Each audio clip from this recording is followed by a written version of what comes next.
बहुत स्वागत है आप सभी का। आप देख रहे हैं उत्तराखंड न्यूज।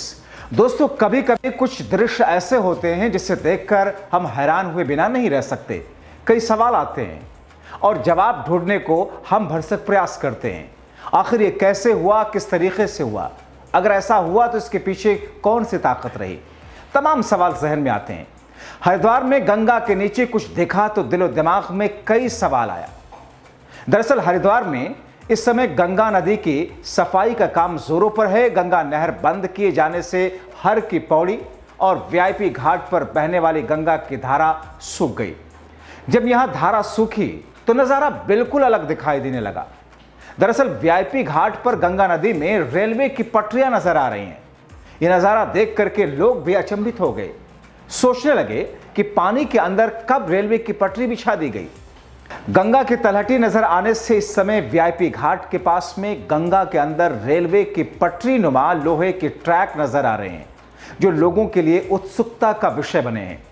लोग ये जानना चाह रहे हैं कि भला गंगा जी के नीचे ये रेल की पटरी कब बिछाई गई, क्या यहां ट्रेन भी चलती थी। गंगा नहर की मुख्य धारा को फिलहाल नील धारा में छोड़ा गया।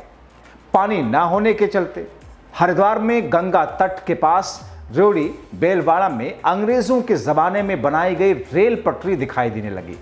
ये रेल पटरी छोटी है, जिसमें ट्रेन के छोटे छोटे डब्बे चलते थे, जो बच्चों के मनोरंजन के लिए थे और बच्चों को गंगा के किनारे घुमाकर एक स्थान से दूसरे स्थान पर छोड़ते थे। इस बारे में धीरे धीरे लोगों की जानकारी खत्म होती गई। हरिद्वार रेलवे स्टेशन से करीब 3 किलोमीटर दूर ये ट्रैक लोगों के मन में है, जिज्ञासा पैदा कर रहा है। सोशल मीडिया पर इन रेलवे ट्रैक का वीडियो और फोटो अलग अलग तरीके से अलग अलग दावों के साथ में शेयर किया जा रहा है। सोशल मीडिया पर कोई कह रहा है कि इस जगह पर पहले छोटी ट्रेन चला करती थी, तो कोई इसे पानी में चलने वाली छोटी गाड़ी की प्रक्रिया बता रहा है। हरिद्वार के पुराने जानकार कहते हैं कि 1850 के आसपास गंग नहर के निर्माण के दौरान इन ट्रैक पर चलने वाली हाथ गाड़ी का इस्तेमाल होने के लिए निर्माण सामग्री ढोने के लिए किया जाता था।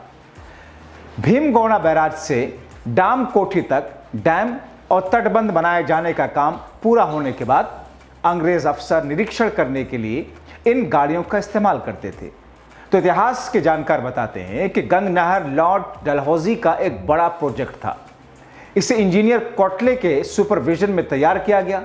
ब्रिटिश काल में कई ऐसे बड़े निर्माण किए गए जिनकी आधुनिक भारत में महत्वपूर्ण भूमिका है। इतिहासकारों का दावा है कि रुड़की कलियर के पास भारत की पहली रेल लाइन बिछाई गई थी। हालांकि इसे पहली रेलवे लाइन के रूप में पहचान नहीं मिल पाई। अब जब गंगा घाट पर सफाई का काम चल रहा है तो रेल की ये पटरियां दिखाई देने लगी हैं। ये लोगों में उत्सुकता का एक कारण बन गई हैं। लोग सोचने को मजबूर हैं कि क्या कभी यहां पर ट्रेन चलती थी। अंग्रेजों के जमाने में गंगा नदी और नील धारा के बीच बहुत बड़ा मैदान था, जिसे रोड़ी बेलवाला कहते हैं। यहां पर घना जंगल था। हर की पौड़ी पर डुबकी लगाने के लिए पर्याप्त जल नहीं पहुंच रहा, जिससे श्रद्धालुओं को निराशा हो रही है। दूर दूर से पहुंच रहे श्रद्धालुओं को हर की पौड़ी के बजाय मालविया घाट और दूसरे गंगा घाटों पर स्नान करना पड़ रहा है। अब लोगों का कहना है कि प्रशासन को गंगा में डुबकी लगाने लायक जल छोड़ना चाहिए। आपको बता दें कि उत्तर प्रदेश सिंचाई विभाग की तरफ से वार्षिक मेंटेनेंस के लिए भी नहर को बंद कर दिया गया है, जिसकी वजह से हर की पौड़ी में इस वक्त जल नहीं है। आपको बताएं कि हर साल मेंटेनेंस के लिए यूपी सिंचाई विभाग की ओर से गंग नहर बंद की जाती है। हरिद्वार का नज़ारा इससे पूरी तरीके से बदल जाता है।